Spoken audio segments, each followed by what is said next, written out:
Hello everyone, this is Mama Liu's kitchen. Today I'm going to make a cold noodle with a sesame paste. Let's start.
Our sesame paste with a cold noodle is ready.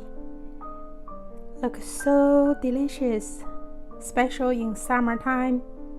Very hot outside.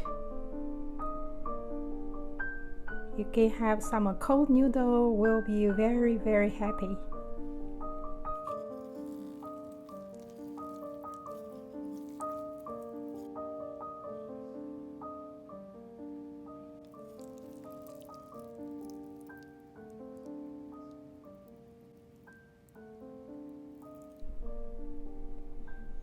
Thank you for your watching. For more recipes, subscribe and follow. Thank you for your watching.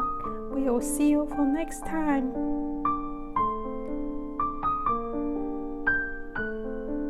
Thank you. See you.